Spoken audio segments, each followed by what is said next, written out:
सत्यनारायण भगवान की कथा। भगवान सत्यनारायण का अपने मन में ध्यान कीजिए और प्रेम से बोलिए, श्री सत्यनारायण भगवान की जय। एक समय की बात है, नैमिषारण्य तीर्थ में शौनक आदि 88,000 ऋषियों ने श्री सूत जी से पूछा, हे प्रभु, इस कलयुग में वेद विद्या रहित मनुष्यों को प्रभु भक्ति किस प्रकार मिल सकती है तथा उनका उद्धार कैसे होगा। हे मुनिश्रेष्ठ, कोई ऐसा तप बताइए जिससे थोड़े समय में ही पुण्य मिले और मनोवांछित फल भी मिल जाए। इस प्रकार की कथा सुनने की हम इच्छा रखते हैं। सर्व शास्त्रों के ज्ञाता श्री सूत जी बोले, हे वैष्णवों में पूज्य, आप सभी ने प्राणियों के हित की बात पूछी है, इसलिए मैं एक ऐसे श्रेष्ठ व्रत को आप लोगों को बताऊंगा जिसे नारद जी ने लक्ष्मी नारायण जी से पूछा था और लक्ष्मीपति ने मुनि श्रेष्ठ नारद जी से कहा था। आप सब इसे ध्यान से सुनिए। एक समय की बात है, योगीराज नारद जी दूसरों के हित की इच्छा के लिए अनेकों लोकों में घूमते हुए मृत्यु लोक में आ पहुंचे। यहाँ उन्होंने अनेक योनियों में जन्मे प्रायः सभी मनुष्यों को अपने कर्मों द्वारा अनेकों दुखों से पीड़ित देखा। उनका दुख देखकर नारद जी सोचने लगे कि कैसा यत्न किया जाए जिसके करने से निश्चित रूप से मानव के दुखों का अंत हो जाए। इसी विचार पर मनन करते हुए वह विष्णु लोक में गए और वहां पर वह देवों के ईश नारायण की स्तुति करने लगे, जिनके हाथों में शंख चक्र गदा और पद्म थे और गले में वरमाला पहने हुए थे।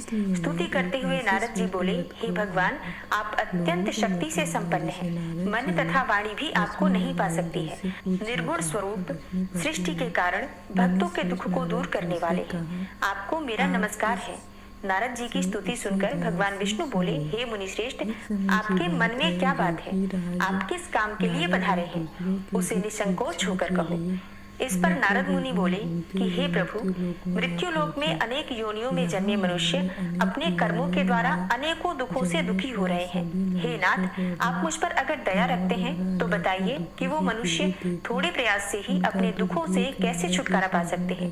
भगवान श्री हरि बोले, हे नारद, मनुष्यों की भलाई के लिए तुमने बहुत अच्छी बात पूछी है। जिसके करने से मनुष्य मोह से छूट जाता है, वह बात मैं तुमसे कहता हूँ, उसे सुनो। स्वर्गलोक और मृत्यु लोक दोनों में एक दुर्लभ उत्तम व्रत है जो पुण्य देने वाला है। आज प्रेम वश होकर मैं उसे तुमसे कहता हूँ, तुम ध्यान पूर्वक सुनो। श्री सत्यनारायण भगवान का यह व्रत अच्छी तरह विधान पूर्वक करके मनुष्य तुरंत ही यहाँ सुख भोग कर मरने पर मोक्ष को प्राप्त करता है। श्री हरि के वचन सुनकर नारद जी बोले कि उस व्रत का फल क्या है और उसका विधान क्या है, यह व्रत किसने किया था, इस व्रत को किस दिन करना चाहिए, सभी कुछ विस्तार से बताइए। नारद की बात सुनकर श्री हरि बोले, दुख और शोक को दूर करने वाला, यह सभी स्थानों पर विजय दिलाने वाला है।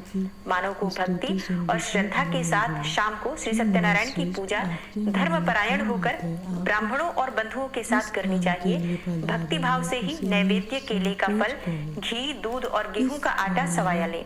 गेहूं के स्थान पर साठी का आटा, शक्कर तथा गुड़ लेकर और सभी भक्षण योग्य पदार्थों को मिलाकर भगवान का भोग लगाएं। ब्राह्मणों सहित बंधु बांधवों को भी भोजन कराएं। इसके बाद स्वयं भोजन करें। भजन कीर्तन के साथ भगवान की भक्ति में लीन हो जाएं। इस तरह से सत्यनारायण भगवान का यह व्रत करने पर मनुष्य की सारी इच्छाएं निश्चित रूप से पूरी होती हैं। इस कलिकाल में अर्थात कलयुग में मृत्यु लोक में मोक्ष का यही एक सरल उपाय बताया गया है। भगवान श्री हरि विष्णु ने कहा, यह सत्यनारायण व्रत सभी प्रकार के दुखों जैसे शारीरिक दुख, मानसिक दुख, शोक आदि का समन करने वाला है और धन धान्य की वृद्धि करता है, सौभाग्य अखंड करता है और संतान प्राप्ति के लिए किया जाता है। कलयुग में यह सबसे छोटा सा उपाय है। इस प्रकार श्री सत्यनारायण भगवान की कथा का प्रथम अध्याय समाप्त हुआ। प्रेम से बोलिए, श्री सत्यनारायण भगवान की जय। सत्यनारायण व्रत का दूसरा अध्याय। श्री सूत जी बोले, हे द्विजों, अब मैं पुनः पूर्व काल में जिसने इस सत्यनारायण व्रत को किया था उसे भली भांति विस्तार पूर्वक कहूंगा, आप सब ध्यान पूर्वक सुनिए। एक समय की बात है, रमणीय काशी नगरी में कोई अत्यंत निर्धन ब्राह्मण रहता था। भूख और प्यास से व्याकुल होकर वह प्रतिदिन पृथ्वी पर भटकता रहता था। ब्राह्मणों से प्रेम करने वाले भगवान ने उस दुखी ब्राह्मण को देखकर वृद्ध ब्राह्मण का रूप धारण करके उस द्विज से आदर पूर्वक पूछा, हे विप्र, प्रतिदिन अत्यंत दुखी होकर तुम किस लिए पृथ्वी पर भ्रमण करते रहते हो? हे द्विज श्रेष्ठ, यह सब बतलाओ बताओ, मैं सुनना चाहता हूँ। ब्राह्मण बोला, हे प्रभु, मैं अत्यंत दरिद्र ब्राह्मण हूँ और भिक्षा के लिए ही पृथ्वी पर घूमा करता हूँ। यदि मेरी इस दरिद्रता को दूर करने का आप कोई उपाय जानते हो तो कृपा पूर्वक बतलाइए। वृद्ध ब्राह्मण बोला, हे ब्राह्मण देव, सत्यनारायण भगवान विष्णु अभिष्ट फल को देने वाले हैं। हे विप्र, तुम उनका उत्तम व्रत करो, जिसे करने से मनुष्य सभी दुखों से मुक्त हो जाता है। व्रत के विधान को भी ब्राह्मण से यत्न पूर्वक कहकर वृद्ध ब्राह्मण रूपधारी भगवान विष्णु वहीं पर अंतर्ध्यान हो गए। वृद्ध ब्राह्मण ने जैसा कहा है उस व्रत को अच्छी प्रकार से वैसे ही करूंगा, यह सोचते हुए उस ब्राह्मण को रात में नींद भी नहीं आई। अगले दिन प्रातःकाल उठकर सत्यनारायण का व्रत करूंगा ऐसा संकल्प करके वह ब्राह्मण भिक्षा के लिए चल पड़ा। उस दिन ब्राह्मण को भिक्षा में बहुत सा धन प्राप्त हुआ। उसी धन से उसने बंधु बांधवों के साथ भगवान सत्यनारायण का व्रत किया। इस व्रत के प्रभाव से वह श्रेष्ठ ब्राह्मण सभी दुखों से मुक्त होकर समस्त संपत्तियों से संपन्न हो गया। उस दिन से लेकर प्रत्येक महीने उसने यह व्रत किया। इस प्रकार सत्यनारायण भगवान के इस व्रत को करके वह समस्त पापों से मुक्त हो गया और उसने दुर्लभ मोक्ष पद को प्राप्त किया। हे विप्र, पृथ्वी पर जब भी कोई मनुष्य श्री सत्यनारायण का व्रत करेगा उसी समय उसके समस्त दुख नष्ट हो जाएंगे। हे ब्राह्मणों, इस प्रकार भगवान नारायण ने महात्मा नारद जी से जो कुछ कहा वह मैंने सब आप लोगों से कह दिया। आगे अब और क्या कहूँ। तब ब्राह्मण बोले, हे मुने, इस पृथ्वी पर उस ब्राह्मण से सुने हुए इस व्रत को और किसने किया? हम वह सब सुनना चाहते हैं। उस व्रत पर हमारी श्रद्धा हो रही है। श्री सूत जी बोले, हे मुनियों, पृथ्वी पर जिसने यह व्रत किया उसे आप लोग सुने। एक बार वह द्विज श्रेष्ठ अपनी धन संपत्ति के अनुसार बंधु बांधवों तथा परिवारजनों के साथ व्रत करने के लिए उद्यत हुआ। इसी बीच में एक लकड़हारा वहां आया और लकड़ी बाहर रखकर उस ब्राह्मण के घर गया। प्यास से व्याकुल वह लकड़हारा उस ब्राह्मण को व्रत करता हुआ देखकर प्रणाम करके उससे बोला, हे प्रभु, आप यह क्या कर रहे हैं? इसके करने से किस फल की प्राप्ति होती है, विस्तार पूर्वक मुझसे कहिए। विप्र ने कहा, यह सत्यनारायण का व्रत है जो सभी मनोरथों को प्रदान करने वाला है। उसी के प्रभाव से मुझे यह सब महान धन धान्य आदि प्राप्त हुआ है। जल पीकर तथा प्रसाद ग्रहण करके वह लकड़हारा नगर चला गया। सत्यनारायण देव के लिए मन से ऐसा सोचने लगा कि आज लकड़ी बेचने से जो भी धन प्राप्त होगा उसी धन से भगवान सत्यनारायण का श्रेष्ठ व्रत करूंगा। इस प्रकार मन में चिंतन करता हुआ लकड़ी को मस्तक पर रखकर वह उस सुंदर नगर में गया जहाँ धन संपन्न लोग रहते थे। उस दिन उसने लकड़ी का दुगना मूल्य प्राप्त किया। इसके बाद प्रसन्न हृदय होकर वह पके हुए केले का फल, शक्कर, घी, दूध और गेहूं का चूर्ण सवाया मात्रा में लेकर अपने घर आया। तत्पश्चात उसने अपने बंधु बांधवों को बुलाकर विधि विधान से भगवान श्री सत्यनारायण का व्रत किया और इस व्रत के प्रभाव से वह पुत्र और धन आदि से संपन्न हो गया और इस लोक में अनेकों सुखों का भोग करके अंत में सत्यपुर अर्थात वैकुंठ लोक चला गया। इस प्रकार भगवान सत्यनारायण की कथा का दूसरा अध्याय समाप्त हुआ। तो प्रेम से बोलिए श्री सत्यनारायण भगवान की जय। सत्यनारायण व्रत की कथा का तीसरा अध्याय। श्री सूत जी बोले, हे श्रेष्ठ मुनियों, अब मैं पुनः आगे की कथा कहूंगा, आप लोग ध्यान पूर्वक सुनिए। प्राचीन काल में उल्कामुख नाम का एक राजा रहता था। वह जितेंद्रिय, सत्यवादी तथा अत्यंत बुद्धिमान था। वह विद्वान राजा प्रतिदिन देवालय जाता और ब्राह्मणों को धन देकर संतुष्ट करता था। कमल के समान मुख वाली उसकी धर्मपत्नी शीला विनय एवं सौंदर्य आदि गुणों से संपन्न तथा पतिपरायणा थी। राजा एक दिन अपनी धर्मपत्नी के साथ भद्रशिला नदी के तट पर श्री सत्यनारायण का व्रत कर रहा था। उसी समय व्यापार के लिए अनेक प्रकार की पुष्कल धनराशि से संपन्न एक साधु नाम का बनिया वहां आया। भद्रशिला नदी के तट पर नाव को स्थापित करके और राजा के समीप गया और राजा को उस व्रत में दीक्षित देखकर विनय पूर्वक पूछने लगा। साधु ने कहा, हे राजन, आप भक्ति युक्त चित्त से यह क्या कर रहे हैं? कृपया यह सब मुझे भी बताइए, मैं इसे सुनना चाहता हूँ। राजा बोले, हे साधु, पुत्र आदि की प्राप्ति की कामना से अपने बंधु बांधवों के साथ मैं अतुल तेज संपन्न भगवान विष्णु का व्रत और पूजन कर रहा हूँ। राजा की बात सुनकर साधु ने आदर पूर्वक कहा, हे राजन, इस विषय में आप मुझे सब कुछ विस्तार से बतलाइए। आपके कथनानुसार मैं यह व्रत और पूजन अवश्य करूंगा। मुझे भी कोई संतान नहीं है, इससे अवश्य ही संतान प्राप्त होगी। ऐसा विचार कर वह व्यापार से निवृत्त होकर आनंद पूर्वक अपने घर आया। उसने अपनी भार्या से संतति प्रदान करने वाले इस सत्यव्रत को विस्तार पूर्वक बताया तथा जब मुझे संतान प्राप्त होगी तब मैं इस व्रत को अवश्य करूंगा। इस प्रकार उस साधु ने अपनी भार्या लीलावती से कहा। एक दिन उसकी लीलावती नाम की सती साध्वी भार्या पति के साथ आनंद चित्त से ऋतुकालीन धर्माचरण में प्रवृत्त हुई और भगवान श्री सत्यनारायण की कृपा से उसकी वह भार्या गर्भिणी हुई। 10वें महीने में उससे कन्या रत्न की प्राप्ति हुई और शुक्ल पक्ष के चंद्रमा की भांति यानी दिन प्रतिदिन वह कन्या बढ़ने लगी। उस कन्या का नाम कलावती रखा गया। इसके बाद एक दिन लीलावती ने अपने पति से मधुर वाणी में कहा, आप पूर्व में संकल्पित श्री सत्यनारायण के व्रत को क्यों नहीं कर रहे हैं? साधु बोला, हे प्रिय, इसके विवाह के समय में यह व्रत करूंगा। इस प्रकार अपनी पत्नी को भली भांति आश्वस्त करके वह व्यापार करने के लिए नगर की ओर चला गया। इधर कन्या कलावती अपने पिता के घर में वृद्धि को प्राप्त होने लगी। तदनंतर धर्मज्ञ साधु ने नगर में सखियों के साथ क्रीड़ा करती हुई अपने कन्या को विवाह के योग्य देखकर आपस में मंत्रणा करके कन्या के विवाह के लिए श्रेष्ठ वर की खोज करो ऐसा दूत से कहकर शीघ्र ही उसे भेज दिया। उसकी आज्ञा प्राप्त करके दूत कांचन नामक नगर में गया और वहां से एक वणिक का पुत्र लेकर आया। उस साधु ने उस वणिक के पुत्र को सुंदर और गुणों से संपन्न देखकर अपनी जाति के लोगों तथा बंधु बांधवों के साथ संतुष्ट चित्त होकर विधि विधान से वणिक पुत्र के साथ कन्या का विवाह कर दिया। उस समय वह साधु बनिया दुर्भाग्यवश भगवान का वह उत्तम व्रत करना भूल गया। पूर्व संकल्प के अनुसार विवाह के समय में व्रत न करने के कारण भगवान उस पर रुष्ट हो गए। कुछ समय के पश्चात अपने व्यापार कर्म में कुशल वह साधु बनिया काल की प्रेरणा से अपने दामाद के साथ व्यापार के लिए समुद्र के समीप स्थित रत्नसारपुर नामक सुंदर नगर में गया और अपने श्री संपन्न दामाद के साथ वहां व्यापार करने लगा। उसके बाद में दोनों राजा चंद्रकेतु के रमणीय नगर में गए। उसी समय भगवान श्री सत्यनारायण ने उसे भ्रष्ट प्रतिज्ञ देखकर इसे दारुण कठिन और महान दुख प्राप्त होगा यह श्राप दे दिया। एक दिन एक चोर राजा चंद्रकेतु के धन को चुराकर वहीं आया जहाँ दोनों वणिक स्थित थे। वह अपने पीछे दौड़ते हुए दूतों को देखकर भयभीत चित्त से धन वहीं छोड़कर शीघ्र ही छिप गया। इसके बाद राजा के दूत वहां आ गए जहां वह साधु वणिक था और वहां राजा के धन को देखकर वे दूत उन दोनों वणिक पुत्रों को बांध कर ले आए और हर्ष पूर्वक दौड़ते हुए राजा से बोले, हे प्रभु, हम 2 चोर पकड़ कर लाए हैं, इन्हें देखकर आप आज्ञा दें। राजा की आज्ञा से दोनों शीघ्र ही दृढ़ता पूर्वक बांधकर बिना विचार किए महान कारागार में डाल दिए गए। भगवान सत्यदेव की माया से किसी ने उन दोनों की कोई बात नहीं सुनी और राजा चंद्रकेतु ने उन दोनों का धन भी ले लिया। भगवान के श्राप से वणिक के घर में उसकी भार्या भी अत्यंत दुखित हो गई और उनके घर में जो सारा का सारा धन था वह चोर चुरा ले गया। लीलावती शारीरिक तथा मानसिक पीड़ाओं से युक्त भूख और प्यास से दुखी अन्न की चिंता में दर दर भटकने लगी। कलावती कन्या भी भोजन के लिए इधर उधर प्रतिदिन घूमने लगी।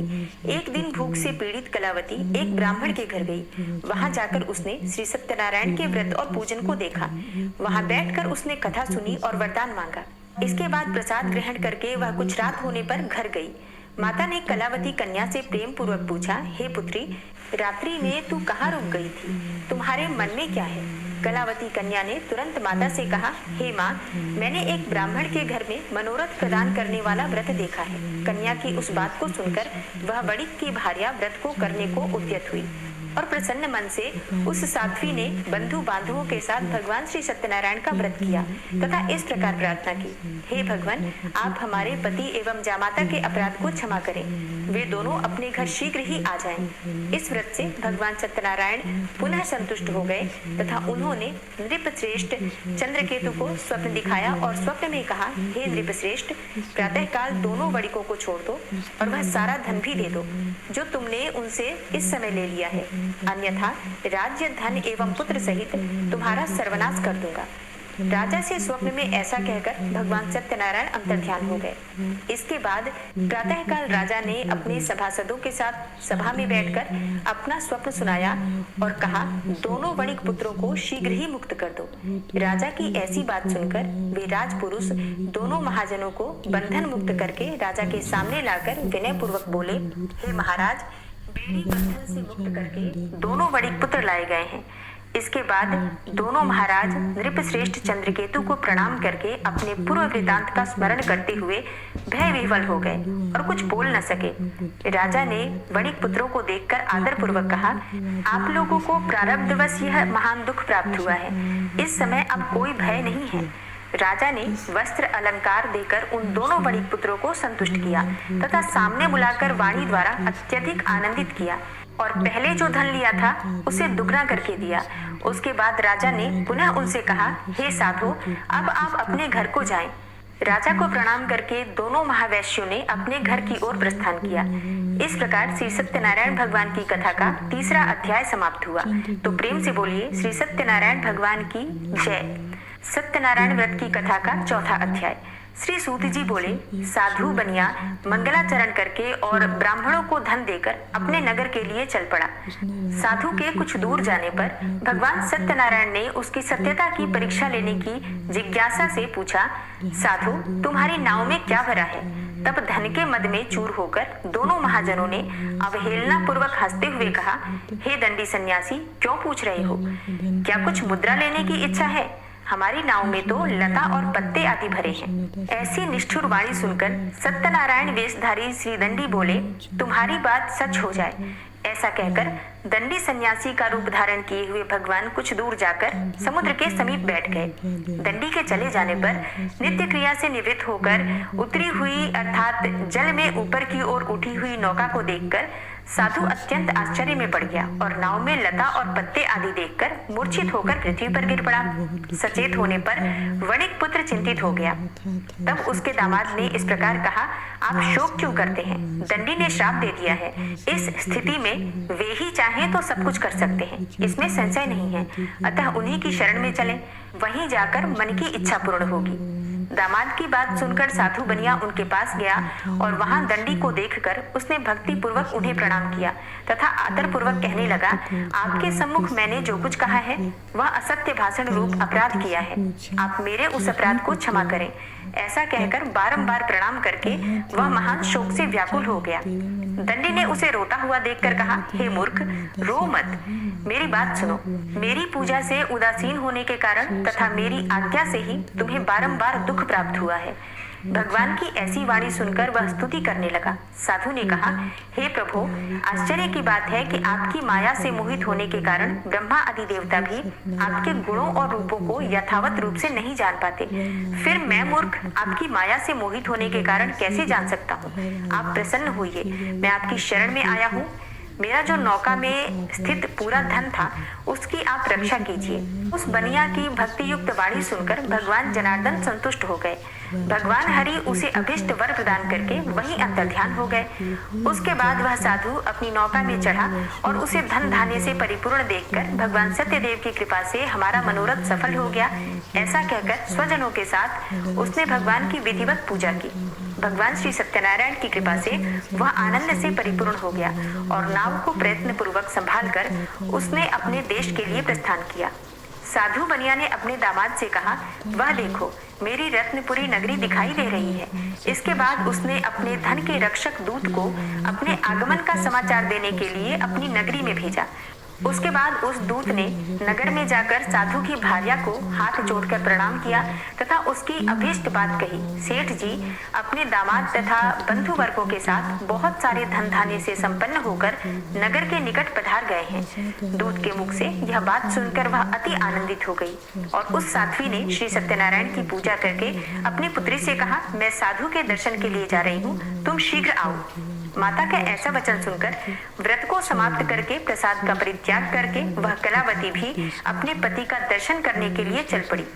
इससे भगवान सत्यनारायण रुष्ट हो गए और उन्होंने उसके पति को तथा नौका को धन के साथ हरण करके जल में डुबो दिया। इसके बाद कलावती कन्या अपने पति को न देखकर महान शोक से रुदन करती हुई पृथ्वी पर गिर पड़ी। नाव का दर्शन तथा कन्या को अत्यंत दुखी देखकर भयभीत मन से साधु बनिया ने सोचा, यह क्या आश्चर्य हो गया। नाव का संचालन करने वाले भी सभी चिंतित हो गए। तदनंतर वह लीलावती भी कन्या को देखकर विह्वल हो गई और अत्यंत दुख से विलाप करती हुई अपने पति से इस प्रकार बोली, अभी अभी नौका के साथ यह कैसे अलक्षित हो गया।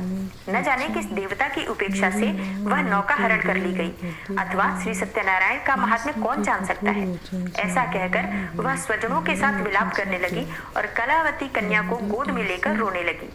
कलावती कन्या भी अपने पति के नष्ट हो जाने पर दुखी हो गई और पति की पादुका लेकर उनका अनुगमन करने के लिए उसने मन में निश्चय किया। कन्या के इस प्रकार के आचरण को देखकर भारिया सहित वह धर्मज्ञ साधु बनिया अत्यंत शोक संतप्त हो गया और सोचने लगा, या तो भगवान सत्यनारायण ने यह अपहरण किया है अथवा हम सभी भगवान सत्यदेव की माया से मोहित हो गए हैं। अपनी धन शक्ति के अनुसार मैं श्री भगवान सत्यनारायण की पूजा करूंगा। सभी को बुलाकर इस प्रकार कहकर उसने अपने मन में इच्छा प्रकट की और बारंबार भगवान सत्यदेव को दंडवत प्रणाम किया। इससे दीनों के परिपालक भगवान सत्यदेव प्रसन्न हो गए। भक्त वत्सल भगवान ने कृपापूर्वक आकाशवाणी की, तुम्हारी कन्या प्रसाद छोड़कर अपने पति को देखने चली आई है।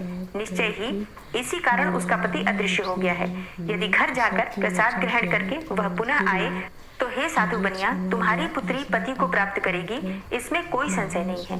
कन्या कलावती भी आकाश मंडल से ऐसी वाणी सुनकर शीघ्र ही घर गई। उसने प्रसाद ग्रहण किया, पुनः आकर स्वजनों तथा अपने पति को देखा। तब कलावती कन्या ने अपने पिता से कहा, अब तो घर चले, विलंब क्यों कर रहे हैं। कन्या की यह बात सुनकर वणिक पुत्र संतुष्ट हो गया और विधि विधान से भगवान सत्यनारायण का पूजन करके माता रानी की कृपा आप और आपके परिवार पर सदा बनी रहे। दोस्तों, आज की वीडियो कार्तिक मास की पूर्णिमा व्रत की कथा के बारे में जानकारी प्राप्त करेंगे। कार्तिक पूर्णिमा के दिन गंगा स्नान करने के बाद दान करते हैं। कार्तिक पूर्णिमा 15 नवंबर शुक्रवार को है। कार्तिक पूर्णिमा के दिन व्रत रखकर भगवान शिव की पूजा करते हैं। नाम का एक राजा था।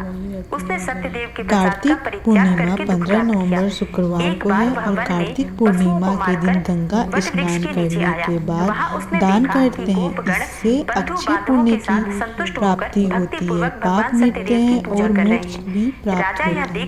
कार्तिक पूर्णिमा पर ब्रह्म मुहूर्त प्रातः 4:58 बजे से 5:51 बजे तक। इस दिन सूर्योदय 6:44 पर होगा। कार्तिक पूर्णिमा के दिन व्रत रखकर भगवान शिव सत्यनारायण, भगवान चंद्रमा और माता लक्ष्मी की पूजा करते हैं। पूजा के समय कार्तिक पूर्णिमा की व्रत कथा पढ़ते हैं। इससे इस दिन का महत्व पता चलता है। पौराणिक कथा के अनुसार भगवान शिव के बड़े पुत्र कार्तिकेय जी ने तारकासुर राक्षस का वध करके देवताओं को उसके भय से मुक्ति दिलाई थी। लेकिन तारकासुर के वध से उसके 3 बेटे तारकाक्ष, कमला और विदुमाली बेहद दुखी और देवताओं के प्रति आक्रोशित थे। तारकासुर के बेटों ने देवताओं से बदला लेने के लिए ब्रह्मा जी की उपासना प्रारंभ कर दी। उन तीनों ने अपने कठिन तप से ब्रह्मदेव को प्रसन्न कर दिया और अमरता का वरदान मांगा। ब्रह्मदेव ने कहा कि यह वरदान नहीं दे सकते हैं, कोई और वरदान मांग लो। अब तीनों भाइयों ने कहा कि आप हमारे लिए 3 अलग अलग नगर बना दें जिसमें वे रहकर पृथ्वी आकाश सब भ्रमण कर सके। 1000 साल बाद जब तीनों भाई मिले तो तीनों नगर मिलकर एक हो जाएं। जो देव एक ही वाणी से इन तीनों नगरों को नष्ट कर दे, उसके आकर ही हमें मृत्यु की प्राप्ति हो। ब्रह्मदेव ने उनको यह वरदान दे दिया। वरदान के प्रभाव से 3 नगरों का निर्माण हो गया।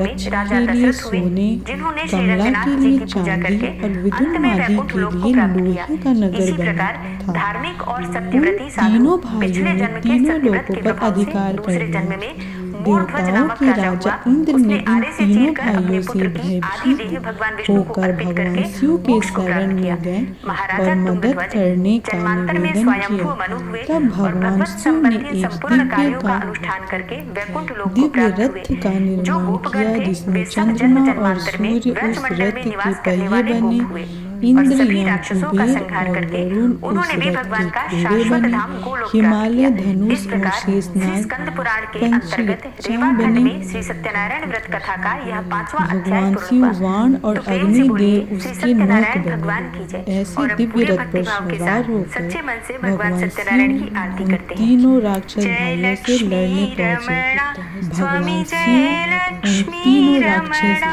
बीच भीषण युद्ध हुआ। युद्ध के सत्यनारायण समय जैसे स्वामी ही तीनों भाई एक सीध में जनपातक आए, हरिणा भगवान शिव ओम ने उस जय दिव्य धनुष लक्ष्मी से रमणा उस स्वामी दिव्य जय धनुष से बाण लक्ष्मी चलाकर एक रमणा बार में ही तीनों का संहार रत्न कर दिया। जड़ित इस वजह से सिंहासन भगवान शिव अद्भुत को छवि भगवान त्रिपुरारी भी राजे कहा जाता है। नारद कार्तिक करत पूर्णिमा के दिन निराजन यह घटना घंटा हुई थी। ध्वनि इस बाजे वजह से कार्तिक ओम जय पूर्णिमा को लक्ष्मी त्रिपुरारी पूर्णिमा भी रमणा कहते हैं। स्वामी जय तीनों राक्षस का वध लक्ष्मी होने से सभी देवी और देवता प्रकट प्रसन्न भये हुए। उन्होंने भगवान शिव कलिकारण की पूजा द्विज की। को उसके दर्श बाद से दियो काशी में जाकर गंगा स्नान बूढ़ो किए। फिर वहां ब्राह्मण पर बन कर दीपदान किया। इस कंचन वजह से महल कार्तिक कियो पूर्णिमा की शाम ओम को जय देव लक्ष्मी दीपावली मनाई रमणा जाती है। स्वामी जय लक्ष्मी रमणा दुर्बल भील ये वीडियो कठारो अच्छा लगे जिन तो पर एक कमेंट कृपा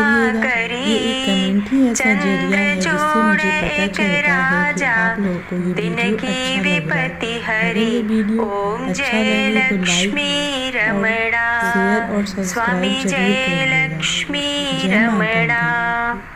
वैश्य मनोरथ पा